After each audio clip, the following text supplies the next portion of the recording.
So this is the second in a series of videos where I'm going to examine and explore some of those arguments that over the years I've found the most compelling and intriguing against the existence of a typical Abrahamic conception of God. If you watch the video, the first video in the series, you'll have seen that I was starting to explore the problem of evil, which is something that I want to expand upon in this video.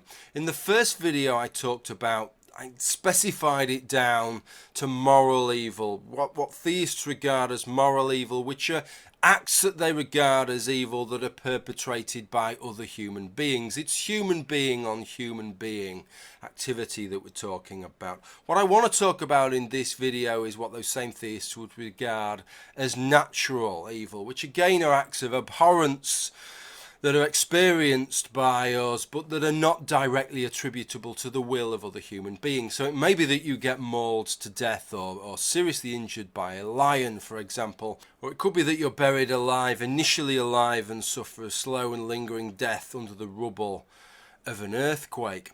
What I want to do in this video is to explore different problems that arise from this example of natural disasters and God's seeming allowance of natural disasters that occur in relation to this idea we have of Him being omnibenevolent. Now, to allow me to explore the three different problems that I'm going to explore in this video, I'm going to use a common example throughout, and the example that I'm going to use is that of a tsunami, just the kind of tsunami that might result from an earthquake that could otherwise have buried you under the rubble.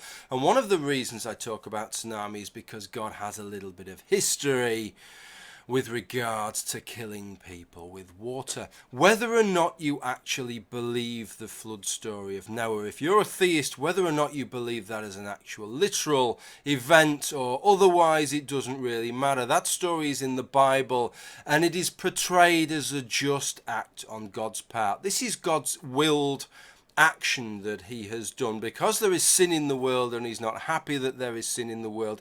His response to that is from a perspective of suffering indistinguishable from wiping out all life on earth. Only a very, very, very tiny fraction of all the life that is on earth gets to survive and then go forwards from there. From a suffering perspective, all the innocent animals drown in horrible circumstances, all the innocent babies drown in horrible circumstances. That in itself is quite an interesting one to consider, but I don't really want to consider that kind of direct action. What I want to consider is the example of inaction. So let's take a more recent example of a flood tragedy. How about the 2004 Indian Ocean tsunami, in which around 230,000 lives were lost? This is 230,000 people who lived along the coastline of 14 different countries that are dotted around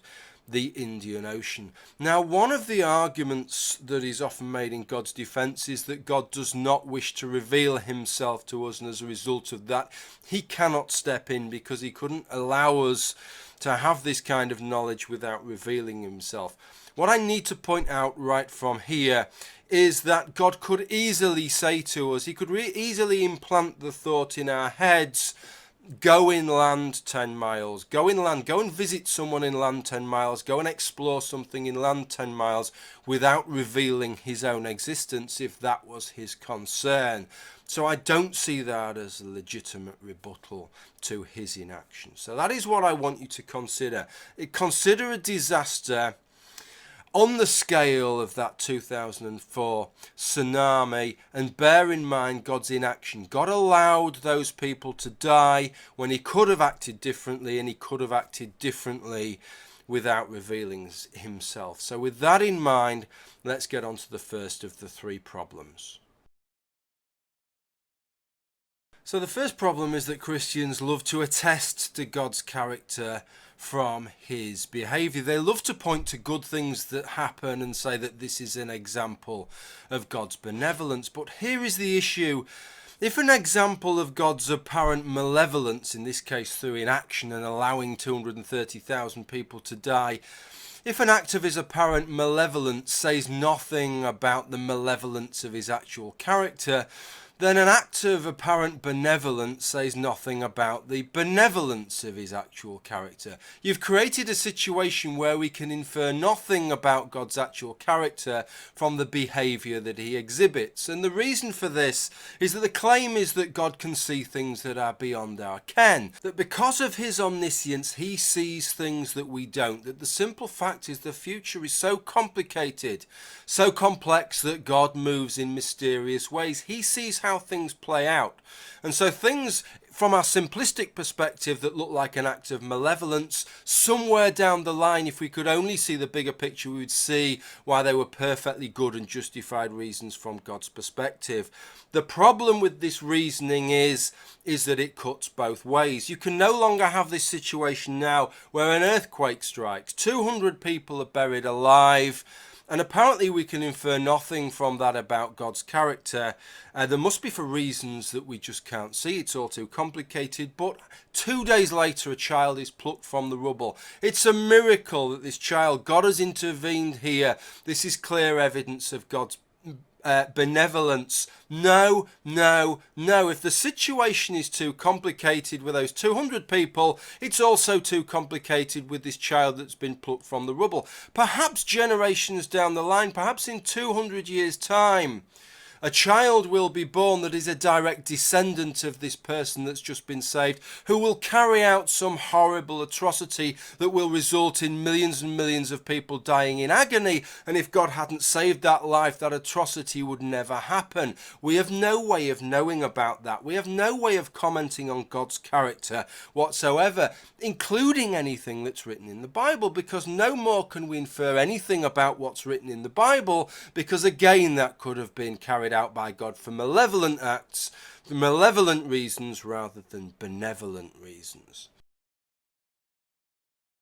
The second problem, and there is no way around it, is that it seriously throws into question our own moral behaviour when these natural disasters strike. Normally when we try and evaluate our own moral judgments, we take a kind of balanced approach across different normative ethical theories, and we kind of look at our moral duties, our moral intent, as well as the consequences of our actions. When we consider God, we tend to take a very, very consequentialist approach. And no wonder, because God knows the outcome in every intricate detail, because he's omniscient, of his actions. So we tend to take that very consequentialist approach. But perhaps we should take heed here. If God can always see things, if he can foresee things that we can't, perhaps we should base our behaviour on his behaviour.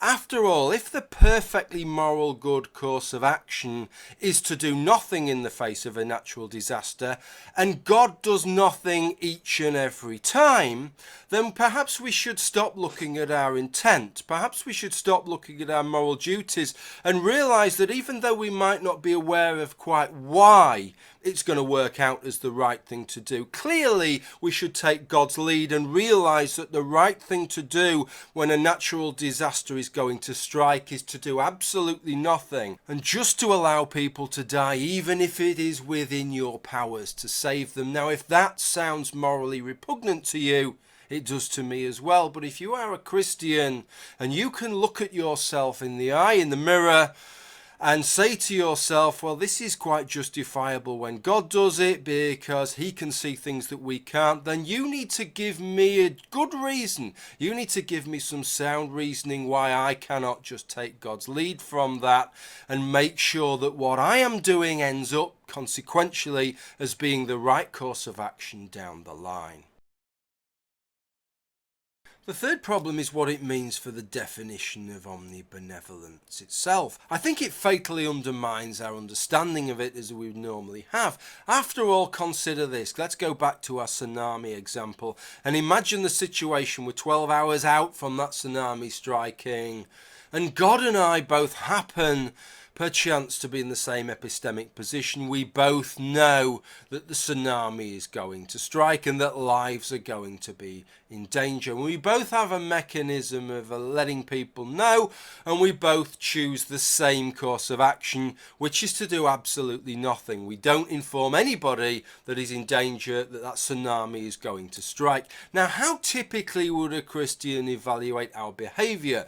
Well, they would evaluate my behaviour as malevolent and God's behaviour as omnibenevolent. Now, what's the problem with this, other than it doesn't really seem very consistent, does it? The problem is that I think it undermines our common understanding of what omnibenevolent must be about. And I think there's two possibilities here. The first possibility is simply that omnibenevolence doesn't manifest as some kind of extrapolation, some kind of infinite case of benevolence, which is what we would kind of understand it to be, but it manifests as something very different entirely. And the second is that perhaps it's not that extrapolation from benevolence to omnibenevolence that's the problem. It's just that the concept of benevolence itself, when applied to a deity, pans out very, very different than the concept of benevolence when applied to a human being. After all, when we talk about benevolence in terms of human beings, we tend to think in terms of the welfare of human beings. So perhaps when it's applied to a deity, it needs to be viewed in terms of the welfare of deities, or if you're a monotheist, of the deity itself. In any event, it seems to be something that really, rather than reassure us, it ought to be something that ought to horrify us. After all, when we consider the idea of a heavenly realm, we tend to base that on our understanding of benevolence and what that would be like, taking that understanding. But if our understanding of benevolence is inappropriate for the benevolence we're talking about, for the deity that is in charge of that heavenly realm, then the gloves are off in terms of what that heavenly realm could consist of. After all, if something that was apparently a malevolent act when I carried it out was an omnibenevolent act when the deity carried it out, isn't that the same as an act of torture? Perhaps when you go into that heavenly realm, God's omnibenevolence manifests itself in terms of him torturing you in agony for an eternal period of time. I think that's a very genuine concern for Abrahamic conceptions of God, and I don't think that it's something that's particularly easily tackled. Okay, I think it's probably time that we had a summary. So however you dice it, I hope I've shown that the existence of what theists term natural evils and God's seeming allowance of those evils has serious implications for what we understand by the concept of omnibenevolence. Omnibenevolence, this foundational intrinsic characteristic, we are told, of God's character. There is perhaps one out that I haven't discussed in this video, which is that if heaven exists, if a heavenly realm exists and it extends for eternity, and it is sufficiently marvellous as to make any suffering that we experience in this material world seem negligible in comparison, then perhaps you can justify the suffering that takes place in this world. But for that to happen, each and every one of us has to possess an immaterial, immortal soul that it survives our death. And that is what I want to consider in the next video in this series. I hope you've enjoyed this particular video. I hope you will join me for the next one. Thanks for watching. Bye for now.